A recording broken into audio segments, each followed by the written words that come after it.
अपना समय वहीं शुरू करते हैं। आज का विषय है बिहार का इतिहास। 1 नंबर शुरू करते हैं। मगध राजवंश का प्रतापी राजा बृहद्रथ का उल्लेख है। ए महाभारत में, बी पुराण में, सी बौद्ध ग्रंथ में या डी उपयुक्त सभी में। तो इसका आंसर है, बताइए, उपयुक्त सभी में।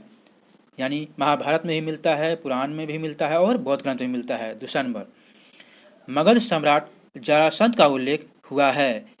ए भागवत पुराण में, बी महाभारत में, सी बौद्ध ग्रंथ में या डी उपयुक्त सभी में। जी हाँ, बताइए। तो इसका भी है आंसर डी उपयुक्त सभी में। आगे, मगध सम्राट बिंबिसार कितने हजार गांव यानी जनपद का अधिपति था। ए 70,000, बी 75,000 या सी 80,000 या डी 85,000। तो इसका आंसर है सी 80,000। चलते हैं आगे, चौथा नंबर देखते हैं। मगध सम्राट बिंबिसार कुल उपज का कितना भाग भूमि कर लेता था। मगध सम्राट बिंबिसार कुल उपज का कितना भाग भूमि कर लेता था। ए 1/3, बी 1/4 या सी 1/5 भाग यानी 1/5, डी 1/6। यहाँ बताइए कौन सा इसका सही है। तो इसका आंसर सी है 1/5 भाग। आगे, 5वां नंबर, मगध सम्राट बिंबिसार को सैन्य क्यों कहा जाता था।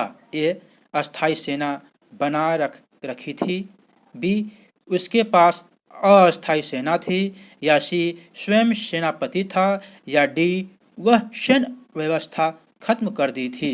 जी हाँ, बताइए। तो इसका आंसर ए है अस्थायी सेना बना रखी थी। आगे चलते हैं, 6ठा नंबर देखते हैं। गौतम बुद्ध मगध के किस राजा के शासनकाल में बुद्धत्व की प्राप्ति की थी। जी हाँ, ए बिंबिसार, बी अजातशत्रु, सी जरासंध या डी बृहद्रथ। जी हाँ, बताइए। तो इसका आंसर ए है बिंबिसार के समय में। चलते हैं आगे, देखते हैं 7वां नंबर से देखते हैं। मगध सम्राट अजातशत्रु की राज विस्तार नीति का उल्लेख किस जैन ग्रंथ में हुआ है। ए निर्यावली सूत्र में, बी राजावली कथा में, सी आवश्यक चूर्णी में या डी औपातिक सूत्र में। यहाँ बताइए इनमें से कौन सही है। तो 7वां का ए है निर्यावली सूत्र में। आगे चलते हैं, 8वां नंबर देखते हैं। मगध सम्राट अजातशत्रु के शासनकाल में मगध और वैशाली के बीच कितने वर्षों तक युद्ध चला था।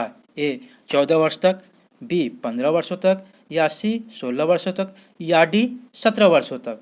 जी हाँ, तो इसका आंसर सी है 16 वर्षों तक चला था। आगे 9वां नंबर, मगध सम्राट अजातशत्रु के शासनकाल में प्रथम बौद्ध संगीति का आयोजन राजगृह में कब हुआ था। जी हाँ, ए 481 ईसा पूर्व में, बी 482 ईसा पूर्व में या सी 483 ईसा पूर्व में या डी 484 ईसा पूर्व में। जी हाँ, बताइए। तो इसका आंसर क्या है। तो इसका आंसर सी है 483 ईसा पूर्व में। आगे 10वां नंबर, किस मगध सम्राट ने पाटलिपुत्र नगर बसाया था। जी हाँ, एक बार सुन लें। किस मगध सम्राट ने पाटलिपुत्र नगर बसाया था। बहुत ही इंपॉर्टेंट क्वेश्चन है। ए बिंबिसार ने, बी अजातशत्रु ने या डी उदयायनी ने या डी जरासंध ने। ये बताइए 10 का आंसर क्या है। 10 का आंसर सी है उदयनी ने या उदयनी ने। इसका सबसे महत्वपूर्ण कार्य यही था, पाटलिपुत्र नगर को बसाया था। आगे 11 नंबर देखते हैं। हर्यक वंश का अंतिम मगध सम्राट कौन था। हर्यक वंश का अंतिम मगध सम्राट कौन था। ए उदयायन या बी नागदशक या सी शेषोनाग या डी कालाशोक। जी हाँ, बताइए। तो इसका आंसर है बी नागदशक है। आगे 12 नंबर, किस मगध सम्राट ने वैशाली को वास्तविक राजधानी बनाई? 12 नंबर है, किस मगध सम्राट ने वैशाली को वास्तविक राजधानी बनाई? ए शिशुनाग ने, बी नागदशक ने, या सी कालाशोक ने, या डी अजातशत्रु ने? जी हाँ बताइए। तो इसका आंसर है ए शिशुनाग ने वास्तविक राजधानी बनाई। 13 नंबर, किसके शासनकाल में द्वितीय बौद्ध संगति का आयोजन वैशाली में हुआ था? जी हाँ, ए अजातशत्रु के शासनकाल में, बी शिशुनाग के, सी कालाशोक के, या डी उज्जैन के? जी हाँ बताइए। तो 13 का है सी आंसर, कालाशोक। आगे 14 नंबर, किस मगध सम्राट को बौद्ध ग्रंथों में उग्रसेन अर्थात प्रचंड सेना का स्वामी कहा गया है? ए कालाशोक, बी उज्जैन, सी अजातशत्रु, या डी पद्यनंद? जी बताइए। 14 नंबर एक बार फिर सुन लें। किस मगध सम्राट को बौद्ध ग्रंथों में उग्रसेन अर्थात प्रचंड सेना का स्वामी कहा गया? ए कालाशोक को, बी उज्जैनी को, या सी अजातशत्रु को, या डी पद्मानंद को? जी बताइए। 14 का डी आंसर है महापद्मनंद को। आगे 15 नंबर, किस मगध सम्राट ने अपने दरबार में चाणक्य को अपमानित किया था? ए घनानंद ने, बी महापद्मानंद ने, सी कालाशोक ने, या डी शिशुनाग ने? जी हाँ बताइए। 15 का इसका आंसर ए है घनानंद ने। आगे 16 नंबर से देखते हैं। मगध सम्राट घनानंद पर चंद्रगुप्त की विजय गाथा का वर्णन नाट्यकार शिखादत्त के किस नाट्य पुस्तक में हुआ है? ए चाणक्य, बी मुद्रा राक्षस, या सी वृक्ष कटिकक, या डी शूद्रक? जी बताइए। इसका आंसर कितना है? इसका आंसर बी है, मुद्रा राक्षस में हुआ है। 17 नंबर, किस मगध सम्राट ने व्याकरणाचार्य पाणिनि को पुरुषपुर पेशावर से पाटलिपुत्र आमंत्रित किया था? ए घनानंद ने, बी महापद्मानंद ने, या सी अजातशत्रु ने, या डी उज्जैनी ने? जी बताइए। 17 का बी आंसर है, महापद्मानंद ने। आगे, किस सम्राट ने भारत में सर्वप्रथम केंद्रीकृत व्यवस्था स्थापित किया था? ए चंद्रगुप्त मौर्य, बी अजातशत्रु, या सी बिंबिसार, या डी जरासंघ ने? जी बताइए।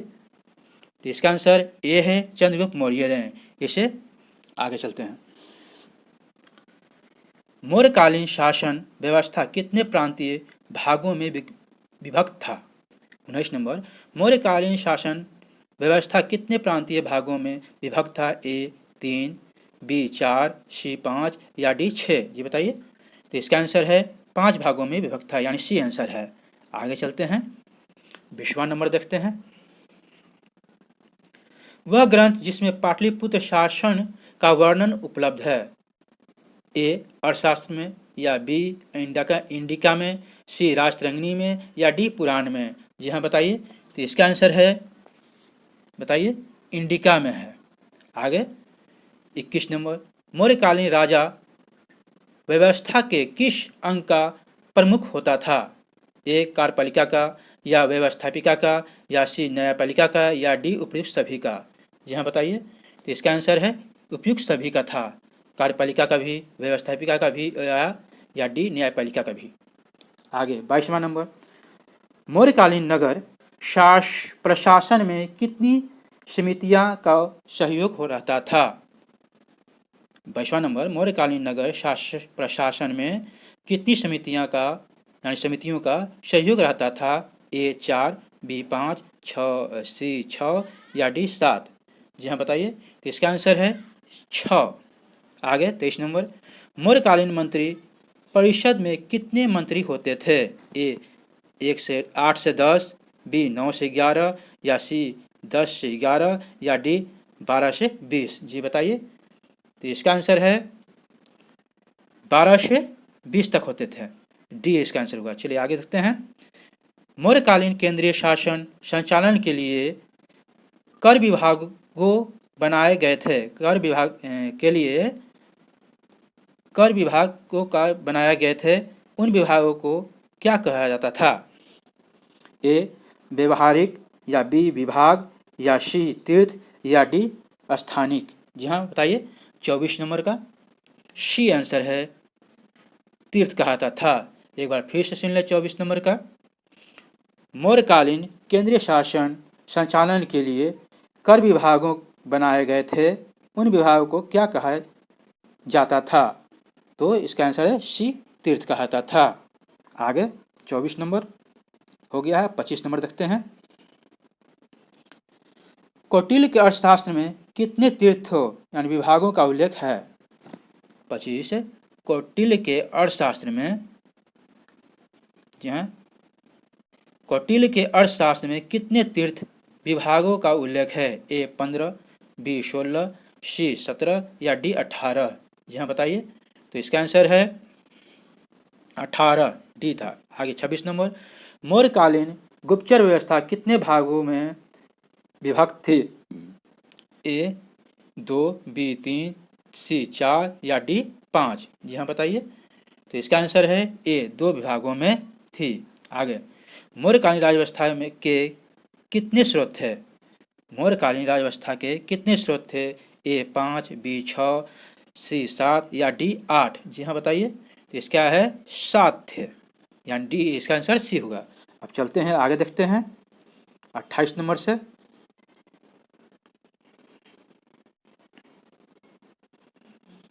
मौर्यकालीन मुद्रा क्या कहलाती थी? ए पौंड कहलाती थी, बी रुपया कहलाती थी, या सी चंद्र कहलाती थी, या डी मयूर कहलाती थी। जी बताइए। तो इसका आंसर है पन कहलाती थी। 29 नंबर अर्थशास्त्र में सीता भूमि की व्याख्या इस प्रकार है, भूमि पर खेती से प्राप्त होने वाली आय, बी प्रजा द्वारा राजा को दिया जाने वाला कर, या सी एक प्रकार का धार्मिक कर, या डी चारागाह कर था। बताइए क्या था? इसका आंसर है ए भूमि पर खेती से प्राप्त होने वाली आय। 30वां नंबर मौर्य सम्राट बिंदुसार के राज दरबार में यूनानी शासन एंटीयोकस प्रथम ने किसे राजदूत बनाकर भेजा था? एक बार फिर सुन ले। मौर्य सम्राट बिंदुसार के राज दरबार में यूनानी शासन एंटीयोकस प्रथम ने किसे राजदूत बनाकर भेजा था? ए प्लूटार्क को, बी डियानीशियस को, या सी सेल्यूकस को, या डी मेगास्थनीज को। जी बताइए इसका आंसर क्या है? तो इसका आंसर मेगास्थनीज है, मेगास्थनीज को भेजा गया था। आगे 31 नंबर ग्रीक शासक सेल्यूकस को किसने पराजित किया था? जी हाँ, ए बिंबिसार, बी अजातशत्रु, सी चंद्रगुप्त मौर्य, या डी बिंदुसार को। जी बताइए। तो इसका आंसर है सी चंद्रगुप्त मौर्य को। आगे 32 नंबर से चलते हैं। अब नागार्जुनी पहाड़ी गुफाओं में किसने आजीविकों के लिए गुफाओं का निर्माण करवाया था? ए अशोक दशरथ, बी दशरथ बिंदुसार, या सी बिंदुसार शतधनुष, या डी देववर्मन दशरथ। जी बताइए। तो 32 का आंसर है ए अशोक दशरथ। 33 नंबर किस मगध सम्राट ने गुप्त संवत का परिवर्तन किया था? किस मगध सम्राट ने गुप्त संवत का परिवर्तन किया था? ए चंद्रगुप्त मौर्य, बी चंद्रगुप्त प्रथम, या सी कुमारगुप्त, या डी रामगुप्त। जी बताइए। तो 33 का आंसर है रामगुप्त, डी आंसर डी हो गया। चलिए आगे बढ़ते हैं। किस मगध सम्राट के शासनकाल में चीनी बौद्ध यात्री फहियान भारत पहुंचा था? ए चंद्रगुप्त प्रथम, बी चंद्रगुप्त द्वितीय, सी कुमारगुप्त, या डी श्रीगुप्त। जी बताइए कौन सा इसका आंसर होगा? तो इसका आंसर बी होगा चंद्रगुप्त मौर्य। बौद्ध यात्री फहियान आया था। आगे 35 नंबर चंद्रगुप्त प्रथम का राज्याभिषेक कहाँ हुआ था? ए काशी में, बी कलोज में, या सी पाटलिपुत्र में, या डी वैशाली में। जी हाँ बताइए। तो इसका आंसर हुआ पाटलिपुत्र में हुआ था। आगे गुप्त वंश की स्थापना का वर्ष क्या था? ए 230 ईस्वी में, बी 320 ईस्वी में, या 320 ईस्वी में, या डी 330 ईस्वी में। ये बताइए। तो हुआ था 330 ईस्वी में हुआ था। आगे 37 नंबर, बिहार में गुप्त शक्ति के संगठन का श्रेय किसे दिया जाता है? ए चंद्रगुप्त प्रथम को, बी चंद्रगुप्त द्वितीय को, या सी समुद्रगुप्त को, या डी कुमारगुप्त को? जी हाँ बताइए।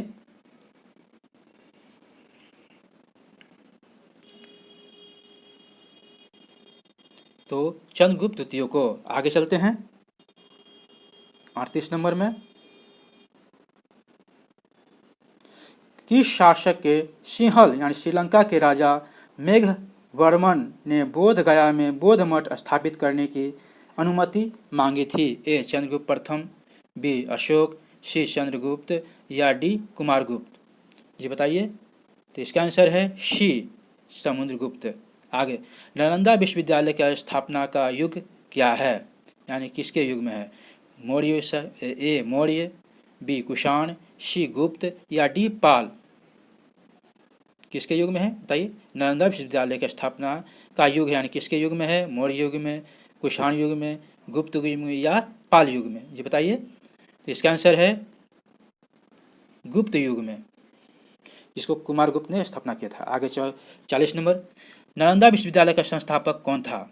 नालंदा विश्वविद्यालय का संस्थापक कौन था? चंद्रगुप्त प्रथम, बी रामगुप्त, सी स्कंदगुप्त, या डी कुमारगुप्त? ये बताइए। इसका आंसर है कुमारगुप्त ने नालंदा विश्वविद्यालय की स्थापना किया था, कुमारगुप्त। आगे चलते हैं, बोध गया के महाबोधि मंदिर की स्थापना हुई थी, किसके काल में हुई थी?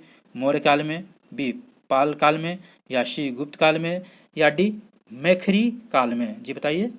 इसका आंसर है सी गुप्त काल में हुआ था। आगे, चीनी बौद्ध यात्री फाहियान कितने समय तक पाटलिपुत्र में रहा था? फाहियान कितने वर्ष तक पाटलिपुत्र में रहा था? यह चीनी बौद्ध यात्री था। जी बताइए। तो ए 6 महीना, बी 1 वर्ष, या सी 2 वर्ष, या डी 3 वर्ष? जी हाँ बताइए। तो इसका आंसर है 3 वर्ष तक रहा था। आगे 43 नंबर,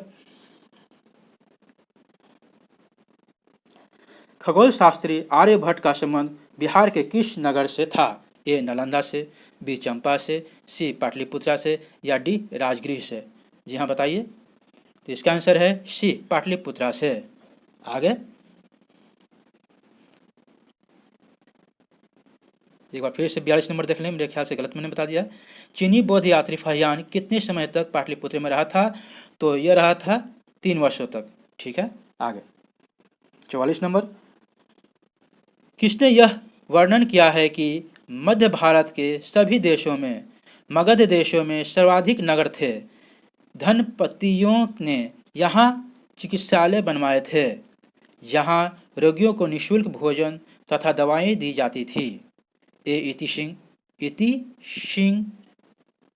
और बी हेवेंगसांग, सी फहियान, या डी मेगास्थनीज? जी हाँ बताइए। तो इसका आंसर है फहियान। आगे,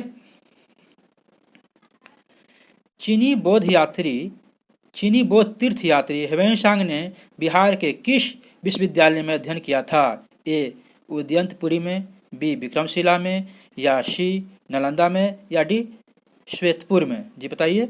तो इसका आंसर है नालंदा में किया था उन्होंने। आगे चलते हैं 46 नंबर, चीनी बौद्ध यात्री इति सिंह बिहार के किस विश्वविद्यालय में 10 वर्षों तक अध्ययन किया था? इति सिंह जी बताइए। ए नालंदा में, बी विक्रमशिला में, या सी चेचर में, या डी उदयंतपुरी में? जी हाँ बताइए। तो इसका आंसर ए है नालंदा में। आगे, महाबोधि वृक्ष को क्षति पहुंचाने वाला शासक था, मतलब कौन था? ग्रहवर्मन था, बी हर्षवर्धन था, सी शशांक था, डी राजवर्धन था? ये बताइए। तो इसका आंसर है शशांक था। अब चलते हैं आगे, देखते हैं 48 नंबर, गुप्तवंशी शासक किस धर्म को मानते थे? ए जैन धर्म को, बी बौद्ध धर्म, सी वैष्णव, या डी शैव? जी हाँ बताइए। तो इसका आंसर था शैव धर्म को गुप्तवंशी लोग मानते थे। आगे, मगध के किस पर्वतीय गुप्तवंश का अंतिम शासक था? ए जीवित गुप्त, बी माधव गुप्त, या सी कुमार गुप्त, या डी पुरु गुप्त? जी हाँ बताइए। तो इसका आंसर है जीवित गुप्त। आगे चलते हैं 50 नंबर और आखिरी नंबर।